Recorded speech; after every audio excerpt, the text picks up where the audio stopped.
Assalamualaikum warahmatullahi wabarakatuh. Apa kabar sahabat Penjaga Pecangon yang dirahmati Allah? Kita ketemu lagi di channel Penjaga Pecangon bersama saya Munadi Widino Cahyo. Sahabat Penjaga Pecangon, ini mohon maaf karena episode ini terlambat penayangannya berhubung liburan, dan baru pada kesempatan ini saya ada waktu untuk membuat konten kembali.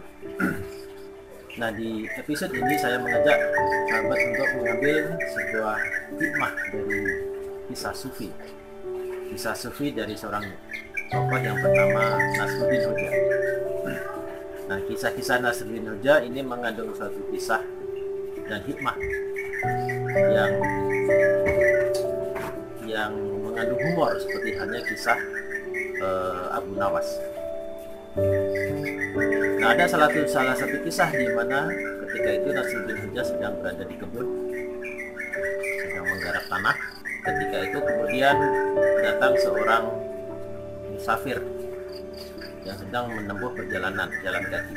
Ketika melewati kebun Nasruddin Hoja, musafir tadi berhenti dan mendekat kepada Nasruddin Hoja untuk bertanya, "Tuan, saya sedang menuju ke suatu kota, katakanlah kota A. Kira-kira berapa lama perjalananku untuk sampai ke sana?" Setelah ditunggu beberapa saat, ternyata Nasruddin Hoja diam saja, tidak menjawab satu patah kata pun. Sehingga musafir tadi mengulangi kembali pertanyaannya karena dikira mungkin Nasruddin Hoja tidak mendengar karena sedang sibuk merawat tanaman di kebunnya.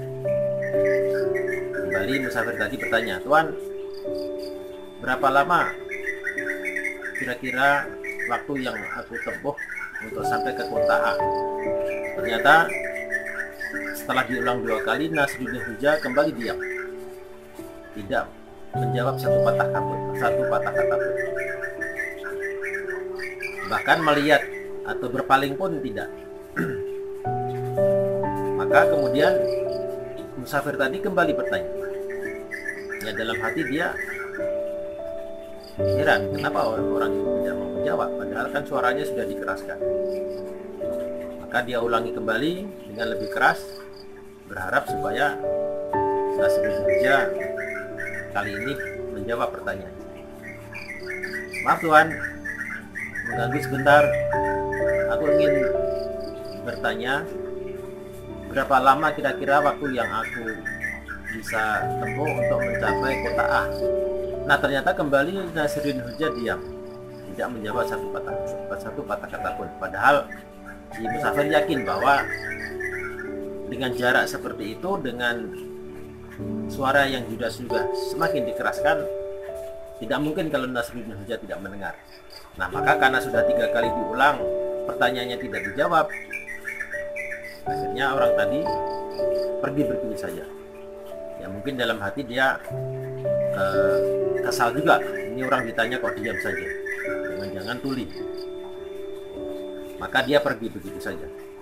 Setelah musafir tadi berjalan beberapa langkah, tiba-tiba Nasruddin Hoja menghentikan pekerjaannya dan berpaling ke arah musafir yang sudah berjalan tadi sambil berteriak, "2 jam lagi."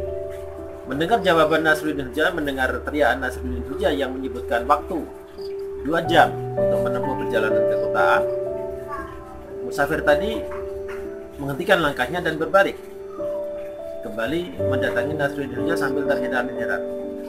"Tuan, tadi waktu saya tanya 3 kali Tuan tidak menjawab. Sekarang begitu aku pergi, baru Tuan jawab. Kenapa? Kenapa nggak dari tadi dijawab?" Kali ini pertanyaan musafir tadi langsung dijawab sama Nasruddin Hoja. "Ya benar, aku tadi tidak menjawab. walaupun Anda sudah ulangi. Ya memang aku tidak menjawab pertanyaan Anda karena tadi saya menunggu. Apa yang ditunggu, Tuan?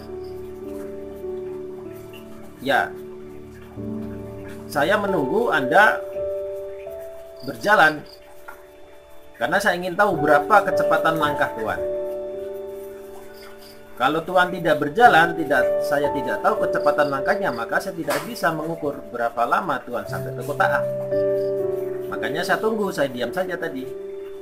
Nah, setelah Tuan berjalan, saya perhatikan kecepatan langkah Tuan.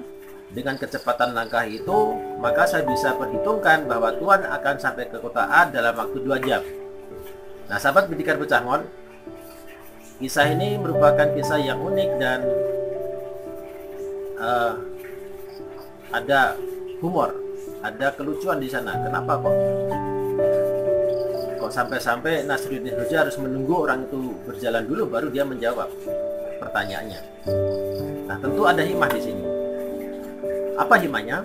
Ternyata tujuan Nasruddin Hoja menunggu orang itu berjalan adalah untuk mengukur kecepatan langkah orang tersebut. Maka dengan demikian Nasruddin Hoja dapat mengira-ira atau dapat memperhitungkan dengan kecepatan seperti itu berapa lama musafir itu akan mencapai kota A. Kalau kecepatan langkahnya lambat, maka musafir itu akan lama sampai ke kota A, mungkin bisa sampai 3 atau 4 jam. Tapi kalau kecepatan langkahnya itu cepat, ya bisa 2 jam, bahkan mungkin lebih cepat lagi kalau kecepatannya langkahnya cepat. Nah, sahabat Bidikar Pecangon, ternyata tujuan Nasruddin Hoja menunggu orang itu berjalan adalah karena kesungguhan Nasruddin Hoja untuk menjawab pertanyaan itu dengan benar. Nasruddin Hoja tidak ingin menjawab sembarangan.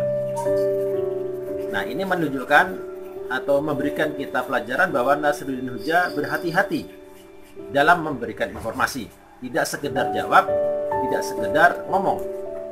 Diperhitungkan berapa kecepatan jalan dengan jarak sampai ke kota A, sehingga bisa diperkirakan berapa lama sampai ke kota A tersebut. Nah, di sini mengandung pengertian bahwa Nasruddin Hoja sangat detail dan sangat rinci dan sangat teliti dan tidak sembarangan. Nasruddin Hoja tidak mau memberikan berita hoax. Jadi yang pertama adalah kesungguhan Nasruddin dalam menjawab pertanyaan karena tidak ingin menjawab pertanyaan asal. Dan hikmah yang kedua adalah Nasruddin Hoja tidak mau berbohong. Ya, bagaimana Nasruddin Hoja bisa memperkirakan musafir sampai ke kota A kalau dia nggak tahu kecepatan langkahnya? Kalau asal jawab saja berarti kan Nasruddin Hoja sudah berbohong. Jadi ada 2 hikmah yang bisa kita ambil pelajarannya dari kisah ini. Yang pertama adalah kesungguhan dan ketelitian dalam menjawab pertanyaan. Maka ini pelajaran bagi kita supaya kita juga teliti dan sungguh-sungguh memberikan informasi itu, supaya informasi yang kita berikan kepada orang lain itu benar-benar informasi yang valid, informasi yang benar, tidak asal dan tidak jelas kebenarannya. Jangan sampai kita menyebar informasi yang tidak jelas kebenarannya.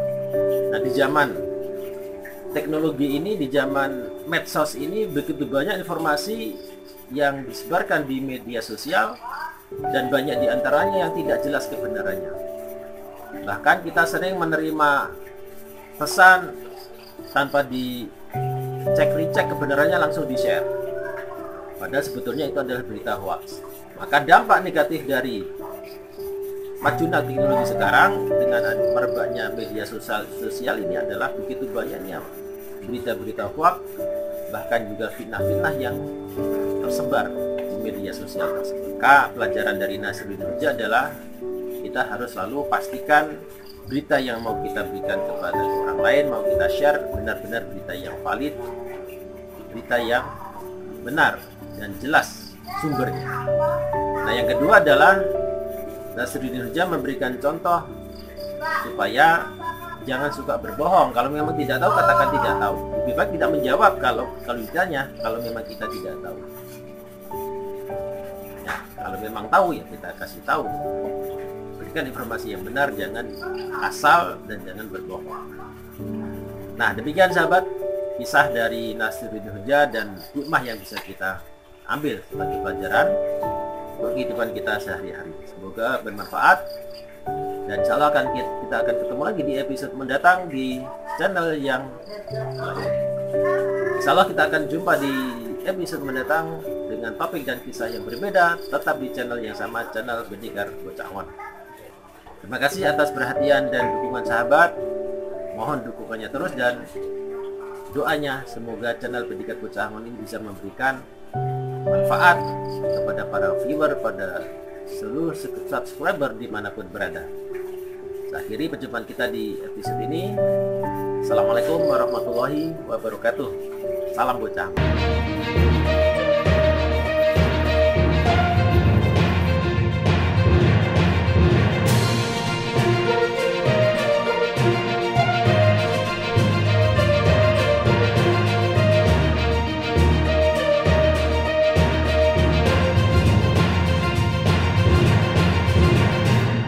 Sahabat Pendekar Bocah Ngon, kisah ini merupakan kisah yang langit.